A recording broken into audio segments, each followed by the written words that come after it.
Hello, I'm Christine G. Sapitanan, your age reporter. I will be discussing Chapter 6, Supply Chain Management Strategy along with Mark Alkin G. Mijares. Supply chain management operates on three levels: strategic, tactical, and operational. Strategic decisions impact the entire organization and must align with the overall business strategy, covering aspects like production creation, customer focus, manufacturing, suppliers, and logistics. These are the learning objectives for Chapter 6. Supply Chain Management Strategy. Supply chain management has three levels: strategic, tactical, and operational. At the strategic level, decisions affect the entire business and should align with the company's overall plan. In hospitality management, this involves making high-level decisions about product development, customers, manufacturing, suppliers, and logistics to ensure they support the business goals. Number 1. Product development.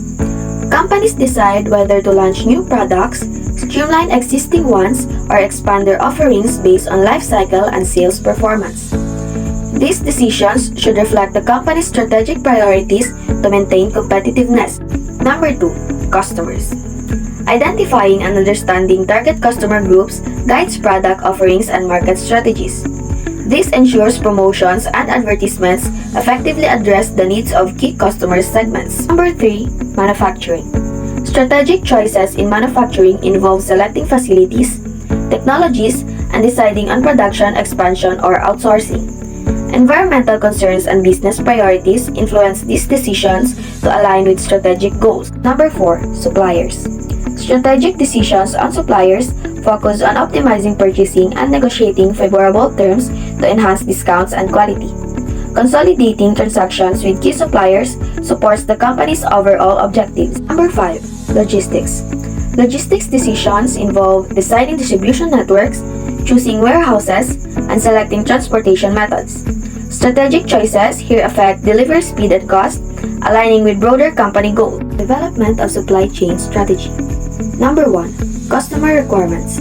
Developing a supply chain strategy starts with understanding customer needs, such as delivery times and packaging.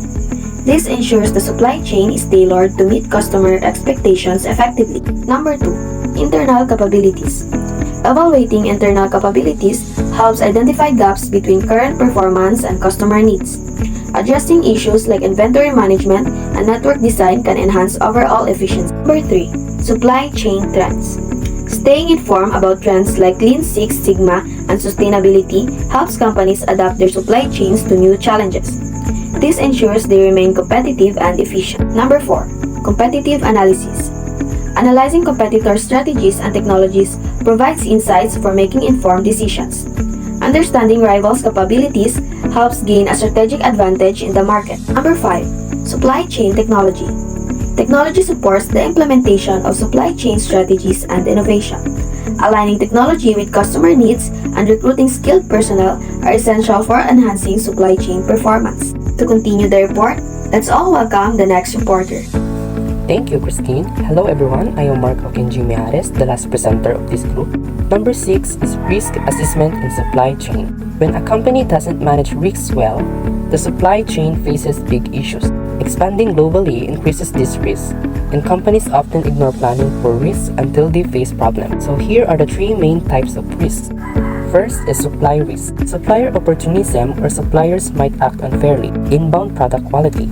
Quality issues with products coming in. Transit time variability, or unpredictable delivery times. Risks affecting suppliers, or problems that suppliers face. Second is demand risk. Demand variability, or unstable customer demand. Forecast errors, or inaccurate demand predictions. Competitor moves, or competitors' actions affecting demand. Risks affecting customers, or problems that impact customers. Third is operational risk. Inventory ownership, or unclear ownership of stock. Asset and tools ownership, or who owns the equipment or tools. Product quality and safety, which is ensuring the product is safe and high quality.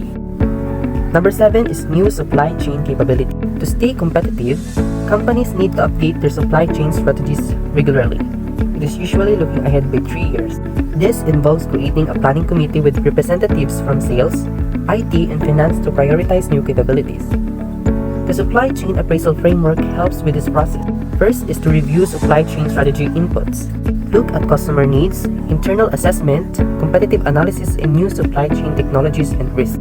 Second is document new supply chain capability. List the new technologies or methods to be added to the supply chain. The third is reduce number of capabilities and initiatives. Use costs, benefits, risks, and complexity to decide which ones to keep. Fourth is establish supply chain goals. Set goals based on metrics like customer service, cost, inventory, and working capital. The fifth is quantify new supply chain capabilities and initiatives. Measure how each capability will impact service, cost, inventory, and ROI or return on investment. The last is establish supply chain strategy project plan. Make a detailed plan for the selected capabilities showing how they connect. Number 8 is supply chain organization, people, and performance indicators.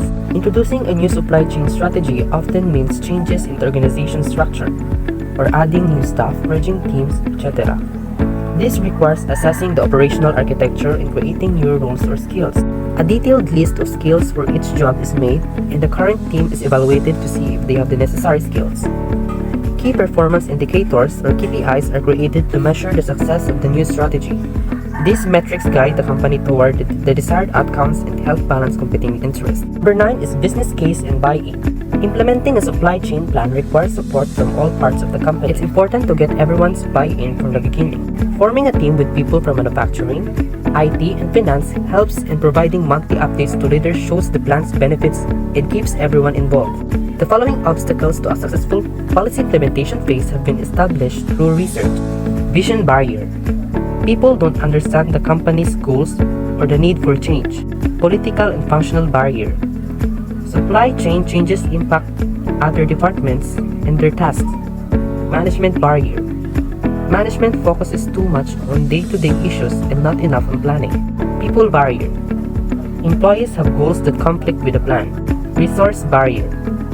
There's a lack of time, money, or resources needed for the plan. Connectivity barrier. Poor communication or lack of proper communication systems. Number 10 is supply chain strategy execution. Executing a supply chain strategy is best managed through sales and operations planning.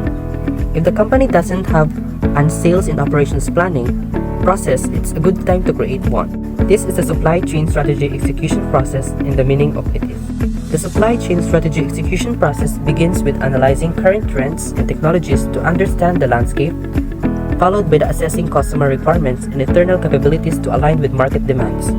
Competitive analysis and risk evaluation inform the development of a robust supply chain strategy. This strategy then guides the enhancement of new capabilities, structuring the organization, defining roles, and setting performance indicators. Securing buy-in through a compelling business case ensures organizational support, leading to the effective implementation and continuous adjustments of the strategy to achieve optimal performance. So here is the chapter summary. To be successful, a supply chain strategy must cover all parts of the value chain, from product development to delivery. This means understanding what customers needs, knowing your company's strengths, and managing risks well. It is also important to set clear goals and get everyone in the company on board. Effective resource use and risk management are key to making the strategy work.